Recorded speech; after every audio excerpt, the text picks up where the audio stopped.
جزاک اللہ بھائی صاحب، شکریہ. یہاں سے ہم اپنے سوالات کی طرف بڑھیں گے. کچھ سوالات تو یہاں پہ آ رہے ہیں، بعض سوالات میں دیکھ رہا ہوں ان کے جواب بھی ساتھ کے ساتھ الحمدللہ یہاں پہ مل گئے ہیں. جس طرح بھی وہ حدیث والے سوال کا تھا، ارشد احمد صاحب کا پیغام میں یہاں پہ پڑھ کے سنا دیتا ہوں. وہ غیرت جماعت دوست ہیں اور وہ یہ کہہ رہے ہیں کہ میں آپ کے اس پروگرام کو بہت پسند کرتا ہوں اور آپ ہی ہیں جو درست اسلام کی تعلیم پھیلا رہے ہیں، باقی ملا جو ہیں وہ تو صرف گمراہ کرتے ہیں. تو ارشد احمد صاحب آپ کا شکریہ، جزاک اللہ. لیکن ہم آپ کو یہ بتاتے چلیں کہ اس پروگرام میں جو کچھ بھی ہم یہاں پہ عرض کر رہے ہیں، جو کچھ ہم بتا رہے ہیں، وہ دراصل حضرت اقدس مرزا غلام احمد صاحب قادیانی علیہ الصلوۃ والسلام کی تعلیمات، آپ کے فرمودات، آپ کی تحریرات میں سے پیش کر رہے ہیں.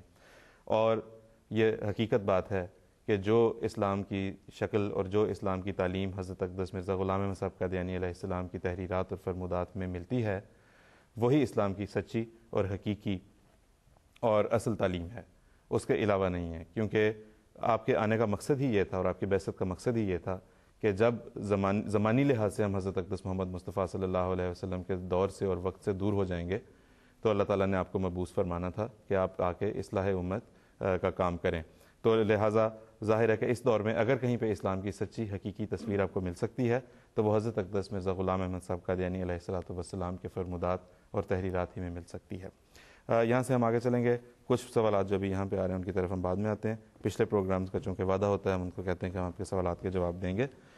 سوالات ہمارے پاس زیادہ ہیں، اختصار کے ساتھ ہم ان کے جواب دے کے آگے چلیں گے. باجا صاحب، پہلا سوال آپ سے کروں گا. بشرا صدیقی صاحبہ ہیں، وقف 9 بچی ہیں، شیفیلڈ جماعت میں ہیں. وہ کہتی ہیں کہ غیر احمدی ان کے کوئی جاننے والے اسکول میں غالباً انہوں نے یہ اعتراض کیا کہ قرآن کریم میں انبیاء کا مقام اور مرتبہ تو بیان ہوا ہے، خلافت کے مقام کا کہیں ذکر نہیں ہے، پھر آپ لوگ اپنے خلیفہ کو اتنی اہمیت کیوں دیتے ہیں؟ جس طرح کہ میں نے بتایا کہ براہ راست ہمارے موضوع سے اس کا اگرچہ آج تعلق نہیں ہے، پچھلے پروگرام سے ہے. پھر ہماری وقف 9 بچی ہم ضرور چاہیں گے کہ انہیں اس سوال کا جواب اختصار کے ساتھ اگرچہ لیکن مل جائے. جی ٹھیک ہے. یہ خلافت کا جو موضوع ہے یہ کوئی ایسا موضوع نہیں کہ جو قرآن شریف میں مذکور نہ ہو اور اس کی اہمیت کم ہو، بلکہ قرآن شریف کی ایک آیت ایسی ہے جس کو امت مسلمہ میں اور تمام تفاسیر میں آیت استخلاف کے طور پر جانا جاتا ہے. اس کی اتنی اہمیت ہے کہ اس کو نام علیحدہ دے دیا گیا کہ یہ وہ آیت ہے جس میں خلافت کا ذکر ہے. چنانچہ وہ آیت سورۃ نور کی ہے، آیت نمبر 56، جس میں اللہ تعالیٰ فرماتا ہے وعد الذین آمنوا منکم وعملوا الصالحات لیستخلفنہم فی الارض کما استخلف الذین من قبلہم، کہ اللہ تعالیٰ ان مومنوں سے جو اعمال صالحہ بجا لانے والے ہیں ان سے یہ وعدہ کرتا ہے کہ ان کو ضرور خلیفہ بنائے گا جیسا کہ پہلے لوگوں کو خلیفہ بنایا گیا. اور آگے اس کے ساتھ بڑے بڑے زبردست وعدے ہیں کہ وہ لوگ جو خلیفہ بنائے جائیں گے ان کو خدا تعالیٰ ہمیشہ اپنی تائید و نصرت سے نوازے گا. چنانچہ فرمایا وَلَا يُمَكِّنَنَّ لَهُمْ دِينَهُمُ الَّذِي ارْتَضَىٰ لَهُمْ وَلَا يُبَدِّلَنَّهُم مِّن بَعْدِ خَوْفِهِمْ أَمْنًا، کہ اللہ تعالیٰ ایک تو ان کے دین کو تمکنت بخشے گا اور ان کے ذریعہ دین اسلام کو تمکنت بخشے گا، اور دوسرے یہ کہ ہمیشہ جب بھی کبھی خوف کے حالات پیدا ہوں گے، اور ضرور ہوں گے، مخالفتیں ہوتی ہیں ہمیشہ خدائی جماعتوں کی، تو جب بھی مخالفت ہوگی خدا تعالیٰ اس کو امن کی حالت میں بدلتا چلا جائے گا. اور پھر فرمایا یعبدوننی لا یشرکون بی، کہ ان کے ذریعے خدا کی سچی عبادت دنیا میں قائم ہوگی اور ساتھ ہی ساتھ شرک کا کلا کما ہوگا. یہ 4 عظیم الشان برکتیں ہیں نظام خلافت کی جو کہ قرآن شریف کی ساتھ میں بیان کی گئی ہیں. چنانچہ ہم دیکھتے ہیں. اچھا ایک اور بات ہے، آخر میں جا کے یہ بھی فرمایا ہے وَمَنْ كَفَرَ بَعْدَ ذَلِكَ فَأُولَٰئِكَ هُمُ الْفَاسِقُونَ، کہ خلافت کو معمولی نہ سمجھنا، جو لوگ اس کے منکر ہوں گے، اس کو رد کریں گے، وہ خدا تعالیٰ کی عظیم الشان نعمت کو رد کرنے والے ہوں گے، اس لیے ان کا خدا نے نام فاسق رکھا ہے، نافرمان لوگ رکھا ہے.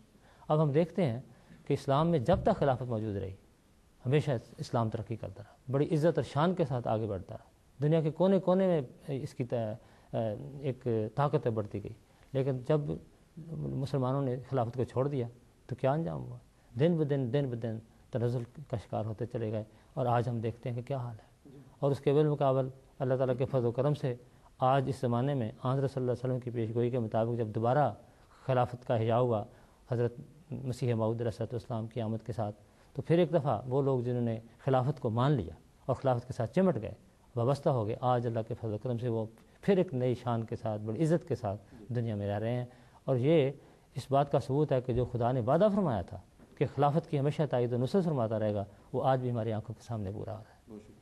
اور جو ہے بشرا صدیقی صاحبہ، آپ ان دوست کو یا عزیز کو یہ بھی آپ بتا سکتے ہیں جہاں تک یہ بات ہے کہ آپ اپنے خلیفہ کو اتنی اہمیت کیوں دیتے ہیں، تو انہیں بتائیں کہ تمام امت مسلمہ کے بھی اس وقت جتنے فرقے ہیں وہ تمام اس چیز پہ متفق ہیں کہ خلافت ہی واحد راستہ ہے اس وقت، جو واحد انداز ہے لیڈرشپ کا جو امت مسلمہ کو درست راستے کی طرف اور درست منزل کی طرف لے کر چل سکتی ہے۔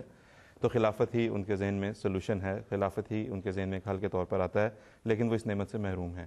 چونکہ اللہ تعالیٰ نے ہمیں یہ نعمت عطا کی ہے تو ہم کیوں اس کی قدر نہ کریں؟ یعنی ایک ایسی نعمت جس کے اوپر سب متفق ہیں اور جس کی ضرورت کو سب محسوس کرتے ہیں، ہم اس کی قدر نہیں کریں گے تو اور کس چیز کی قدر کریں گے؟